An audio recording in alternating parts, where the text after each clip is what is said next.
What you don't know can cost you time, energy, money, okay? And when it comes to writing your book, ain't nobody got time for that. Okay? We don't have time for wasting money. We don't have time for wasting time. We don't have time for wasting energy. All right? So today I want to talk to you and share with you a book writing checklist that you need to have in order for you to get started writing your book now during the holiday season, which is what we've been talking about over the last couple of lives. So I want you to know what you don't know and be aware and start getting prepared. If you're new to me, my name is Denise Renee. I can never seem to just talk straight. My name is Denise Renee. Hello, she can speak and enunciate.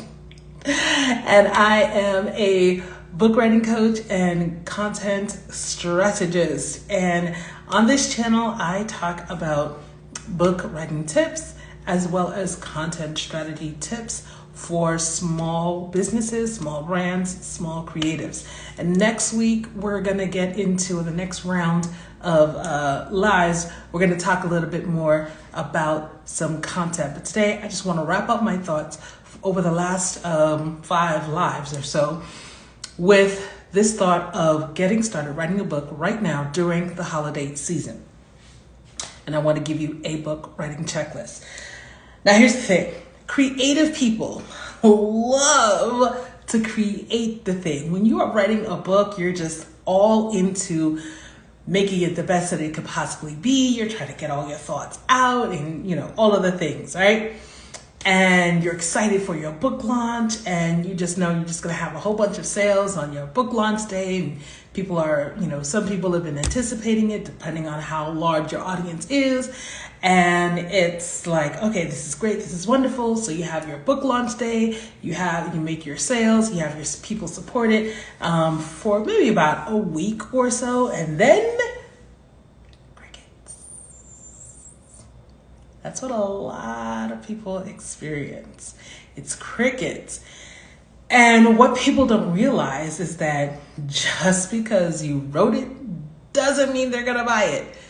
That old adage, if you build it, they will come. Well, let me tell you something, honey. That was from a movie, okay? That's Hollywood. This is the real world. Just because you build it, they ain't coming. Just because you wrote it, they ain't buying it. They don't know about it. They have 1.5 million other things going on their minds.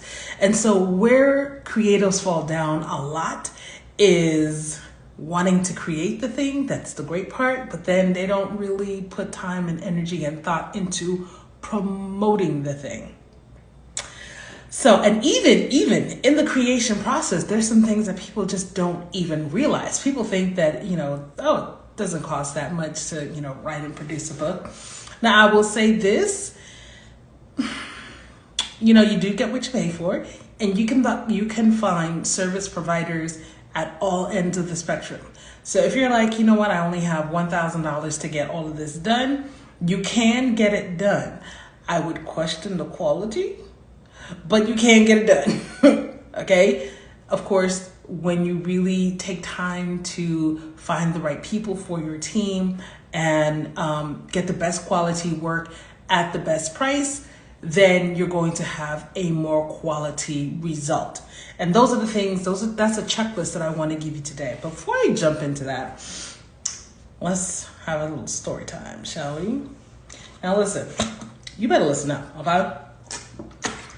Listen up, because I'm about to share something that I don't think I've ever shared publicly, like online, on a live, on a YouTube video, on a nothing, on an interview, on a nothing. I've never really shared this before, so you better take your notes. Take them fast before I take this video down. No, I'm not taking the video down. But way back in the day, 2001, when she was a wee little lass, she was 2 years old. No. God, no, that would put me in my 20s right now, baby. I would not want to be back in my 20s. But this is in the 2000s. I was in my 20s. And think 2001, I was about 27-ish, 28-ish. And I embarked on writing and recording and self-producing and self-promoting my own CD. Now, do not ask me for this CD. You cannot find it under my name, okay? You can type in my name, Denise Renee CD, you're not gonna find it.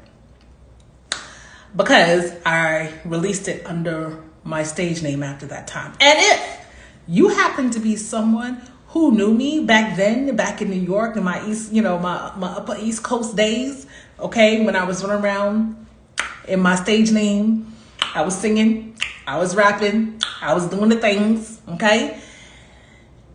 If you knew me then and you know what my stage name was and you put it in this chat or you put it in this in this video, in this comment section, I'm deleting it. Okay? I'm deleting it. I don't want nobody looking it up. The only reason is not that I'm like embarrassed or ashamed. It's just that, gosh, since then, like my singing style, my music production style changed so much and evolved from then. But, I was really proud of myself for going all in. I did not know what I was doing. I was just going on literally a wing and a prayer, or more so a prayer and a wing. I was like, God, you got to show me what to do next. Literally, I prayed my way through that process of writing the songs, producing it myself. I'm a musician. A lot of people don't know because I don't really put it out there like that. But again, if you, my family and my friends from way back when, then you know. And he actually, no, hold on. Some people in Georgia, some of my Georgia peeps know because I used to play for, actually for all my adult life, just about all of my adult life, I have played and led music teams in churches. So I just stopped in 2018. Yeah. So anyhow, I went through the whole process. I did the whole thing. And like I said, I didn't know what I didn't know. And I released it independently. I've always been an independent girl, so I'm all about self-publishing and self-producing and doing your own stuff. And at the time, it was kind of okay because I had a job that I'm not even going to get into that, but it was a perfect storm in my life where my personal life and my career were very well intertwined. They balanced each other out and they helped each other out in a way that I've never experienced. I haven't experienced again, but I'm working on it. I'm working on bringing that back together again like that. But anyhow, at the time I had a job, so it didn't really matter how much sales I made or didn't make of my CD. But then maybe about a year after I had released the CD, I had lost my job. And it was also the recession of 2003. And it got very difficult to promote myself as an artist, as a musical artist. And one of the factors that made that difficult is that my audience, or at least so I thought, the audience that I was going after was a Christian or church audience and a Black church audience, a minority church audience, Black, Latino. And if you know anything about that audience, then you know why it was difficult for me to sell CDs. I will save the drama for a later date, but I will tell you that experience really, really, really knocked me flat on my back, and it made me put my personal music on an indefinite hiatus. And when I look back at that experience and I think about what could I have done differently? What did I need to really do? Or what did I know? What did I not know? There's so many lessons I've been able to pull out from that. And one of the things was like, I really needed a separate source of income to be relying on, that would have helped me do more promotions. But, at the time I just didn't have any income coming in. And I was just like, if I do not sell a $10 CD on today, so that was a lot of pressure to put on my art at that time. And so that's one of the things that just was very soul crushing to me. But also not having the funds to invest in properly promoting my CD. Also, not really understanding that while there was an audience that I wanted to serve, that audience could not serve me back. And so I needed to identify a different audience, and I needed to approach a different audience in a different way in order to be compensated for what I was bringing to the table. So those are just a few of the lessons that I've pulled out from that time period of my life, and it has carried me through. And I still rely on those lessons today. And they definitely apply to the book writing process. When you are writing your own book and you are also, you're self-funding it because you are self-publishing, you don't realize how much it's going to cost you. You don't realize how much the process is going to cost you. And this is what I want to break down for you today in case you don't know, because I want to let you know what you don't know so that you can be prepared. Now, I will tell you this before I jump into the list, and before you start getting like, well, how much is that going to cost? How much is that going to cost? Hold on. You mean I need how much to produce? I will tell you this. Whenever, I'll say for me, there have been times in my life when I looked at my bank account and I wanted to do something, and I looked at my bank account, my bank account was looking back at me. It was like, what you want? Oh, you want me to do that? Right? And I have gone ahead and invested in some things. I've invested in courses and coaching in different areas and training in different areas because I wanted that training, I needed that training, and I needed it to help me get to the next level in whatever it was I was attempting to do at that time.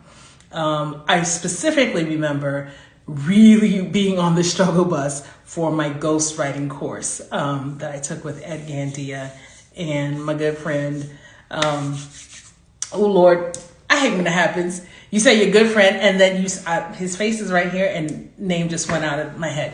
Derek, okay? Derek Lewis. Oh my God. Anyhow, yeah, I was on the struggle bus making those payments, but I made the payments. Don't ask me how. Some of them payments was late, but I made the payments. When I was in the process of producing my CD, I had a friend that I was paying to, he had a studio set up in his house. And I really didn't have any extra money, but I squeezed it out from somewhere and paid him to help me record my vocals. I just needed some place to record, and then I did my own engineering. I don't know how I did it, but I did it. There's so many examples. So I want to say to you that even if you feel like, oh man, producing my book is probably going to run me a good $10,000, $15,000. Realistically, it could, okay? It doesn't have to necessarily. Like I said, you can find service providers at all levels and at all price points. But I would say you will need at least a good $5,000 to get you good and started, at least. And if you're like, oh my gosh, well, I don't just have this sitting in my bank account. I'll tell you what, work on it, work for it. Okay, you either are going to have to siphon off some budget from someplace else, or figure out something else where you can make extra money elsewhere and put towards it. Maybe you need to ask family members and friends to help invest in you. Or maybe even what's nice about a book is that you can use pre-sale. So if you have a nice size audience, you can start getting people to agree to pre-sell, to pre-purchase the book, and help you raise money to produce the book that way. But get creative, okay? But don't let the price tag or how much you think it's going to cost you, don't let that stop you. If you are serious, if you are committed to making this happen, the money will show up. You just have to keep going for it. Okay, so that's what I want to say before I get you this checklist. All right, so the number one is the thing you have to be prepared for. And for those of you who know, my handy dandy computer, that's what I'm looking down at.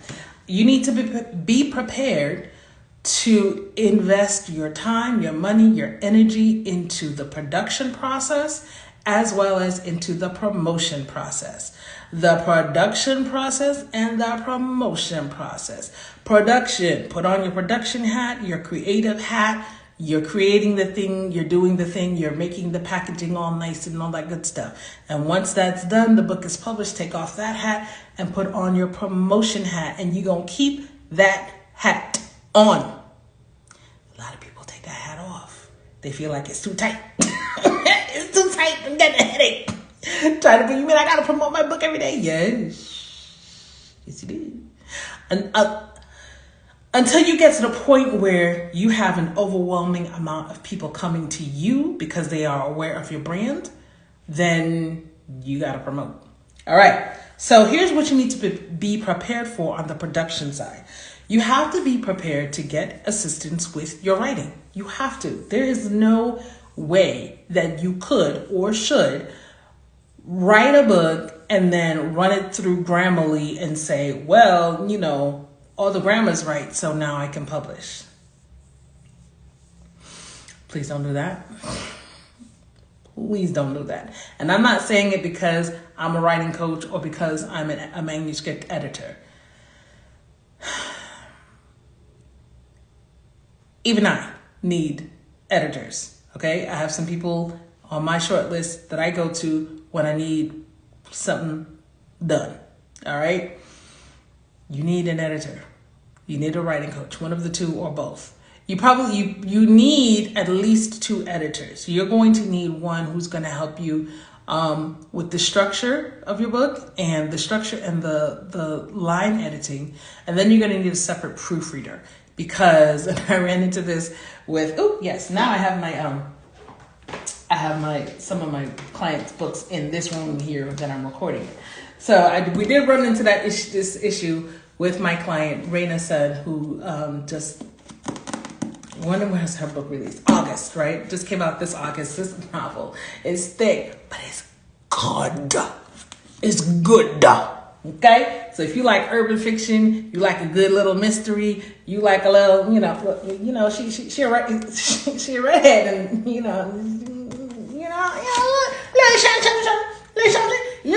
okay? Affairs to remember. Pick it up. Hey, Styles by and Michelle. Hey, how you doing? Yes, we connected at the We Rock event. How you doing? Thank you for jumping in on this live. I'm talking about how to get yourself prepared, giving a checklist for a book writing checklist, and getting yourself prepared mentally and financially for what you're going to have to invest in the process of your book. You have to invest in the production and in the promotion of your book. So right now we are on the production side. We just starting to talk about investing in a writing coach and an editor. And I said, you're going to need at least 2 different types of editors. You're going to need one who's a structural editor, structural and line editor, and then a proofreader. And I was saying that we ran into this problem with my client's book who just published this past summer. I have been working on her project for a very long time as a structural and line editor. And I did do proofreading on it, but I should not have been the proofreader. But I was trying to save her some money, but only because even though I run my edits through 3 different programs, when you are looking at the project for a very long time, your eyes can just skip over the tiniest little itty bitty thing, and you know in your mind what it's supposed to be, so your mind just like fills in the gap and you just kind of run by it. And sometimes some of the mistakes are like grammatically correct, but they're just not So your grammar corrector won't catch it, or your editing software won't catch it. But when you read it, it's like, oh, well, that was the homophone to that, and so it should have been this. So you need to switch around a vowel here or something like that. So we did catch some edits that still needed to be made after the first printing of the book. So we went through, changed that up, and republished. But you want to avoid something like that. So you need at least 2 editors. You also need to make sure you have a great photographer. Now, you don't have to stress out about this. It doesn't necessarily need to be a high cost photo shoot, but at least you definitely want to have someone who, like my girl Styles by A. Michelle. She's a great, fantastic stylist. If you follow her on Instagram, her pieces that she puts together, even for herself, I'm like, I like that. I like that. You want to look good in your author picture. Some people want to put a full picture of themselves on the front or on the back, or an inside jacket if it's a hardcover or something like that. You want to have some good promotional pictures for you. So even if it's not taken by a professional photographer, but even let's say if you have a teenager who's into photography and who takes great Instagram photos and has those cool angles and knows about lighting.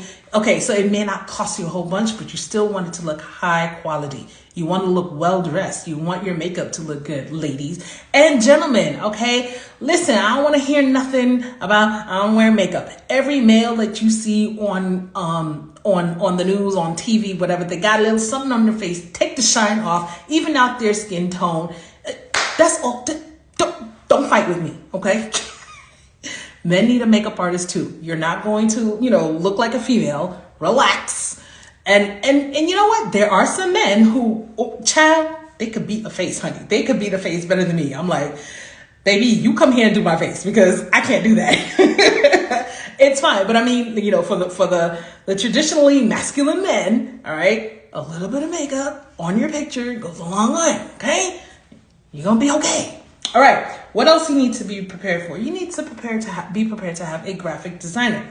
Now, again, a lot of people love to run to Fiverr, and you can find really good people on Fiverr. Personally, I like 99designs.com for book covers, because you can set your price. I think for the book that I have coming out at the beginning of the year, I think I set my price at $250, 300, something like that. So you put your money in escrow and you say, hey, I want a book cover that, and you give parameters, and a whole bunch of designers will give you a whole bunch of different designs, and you can pick the one that you like the best, and they are the ones that get you money. I like that better. And I feel better about, paying more for really good quality work than someone who's charging maybe $50 or something like that. But I'm not saying that they're not good, just vet the people that you're going to be working with. You also want to have a book layout specialist. Now, what is a book layout? So if you're going to be uploading to Amazon, or no matter where you're uploading, you're going to have to transform your Word document or your Pages document or your Google document. You can't just upload that to Amazon or to your self-publisher, Lulu, or anything like that. You're going to have to go in, or someone's going to have to go in and format, make sure that the alignment is correct. The page numbers show up where they're supposed to show up. That is a very long and tedious process. You can do it yourself, but it's a long and tedious process. Or you can cough up a few bucks and pay someone to do that for you. They will do a better job. They will do it faster. They've been doing it much longer than you have. Let them do it, okay? Money well invested, because you don't want this is not the case in this book, but I'm just saying, you see how everything is nicely lined up around the sides and, the margins and everything like that. You want that to be nicely uniform throughout your book. If somebody picks up your book and things look off, they're not going to know what's off, but they're just going to know that this don't look right, and it looks amateurish, and you don't want to look like an amateur, okay? It could be your first book, but you don't want to look like an amateur, and you don't have to. All right, let's move on into promotion. These are the things that you need to be prepared for mentally, physically, spiritually, and financially. You want to have a book launch event. Now, if you want to keep it on the more economical side, you can have a virtual book launch event. A lot of people did that during the pandemic when we couldn't go anywhere, and they can be very effective. And it's also something nice where if you have people and fans and family, whatever, who are across the nation or across the world, other people who are not able to physically come to your event can participate as well. So you could do either two set, like a physical one and then a separate online one, or you can have it in a physical location and live stream from there, however you want to do that. So of course, if you're going to get into physical locations, it's going to cost you a little coin. Okay, it's going to cost you a little coin. Okay, so however you want to do your book launch, but you want to have something or some kind of event that marks the launch of your book. Hey, my book is here, come buy it. Okay, but where a lot of new authors fall down is that they think that once they have announced their new book, once they've had their book launch, and once they've had quite a number of sales come in during the first week, they think that it's always going to be that way, and it is not. It's not. You have to be prepared to have a continuous, or what I like to call an evergreen marketing strategy for your book. So you may want to do things like run ads to your book. If your book is going to be on Amazon, then you can use Amazon ads. I think that is a very effective way. People use Facebook ads. People run Google ads. People run ads on LinkedIn, depending if your audience is there. People run ads on TikTok. People run ads everywhere. Okay, so if you want to reach people who are not your family and friends, and if you don't have a large audience already on your social media, you're going to have to go and find buyers for your book, readers for your book. And sometimes you're going to have to pay for it. Okay? I'll put it to you this way. You're going to pay one way or the other. You're either going to pay with your money or you're going to pay with your time. Okay? The other thing you can do is look into either hiring a PR agency or investing in some PR tools. So PR agencies are pretty notorious for having very high retainers, monthly retainers for 3 months, 6 months, but they get you the connections that you don't have. They can help you get onto ABC and Fox and CNN and this one and that channel and get placed in this magazine and all of the things. So it's well worth it, right? If you have that kind of a budget. But if you don't have that kind of a budget, then you can invest in some PR tools. You can either invest in some courses that'll help you learn how to do your own PR, or you can invest in tools that do digital press releases. You can invest in Harrow, having a subscription to Harrow, help a reporter out, or the other one is quoted.com. So that's where you can get in front of people who are doing stories, and you have to line up the story of your book to this kind of stories that they are looking for. You can subscribe to some podcast directories or get into that. There are people teaching courses on how to find and network with podcast hosts so that you can be a guest, so that you can promote your book. All right. Time and money. Time and money. It's going to cost. And then also think about the events that you can be going to, events and conferences, and the different types of networking that you can be doing within your industry, within your genre, so that you're getting in front of the right people who can put you in front of your right audience. So, and this is on a continual basis. Promotion is on a continual basis. You write the book once, you make that big upfront investment to get it produced, you do a great job. You want to put your money and your time and investment into making an excellent product, because it's hard to pull that product back. Okay, it's hard to get it back, and it's hard to make a good impression. What is that phrase? You only have one shot to make a good impression. Okay, you can only make it one time. If you make a bad impression the first time out, it's hard to really recover. So make a great impression by investing in a high quality book, and then be prepared to continuously promote that book. You don't know what you don't know, but now you know.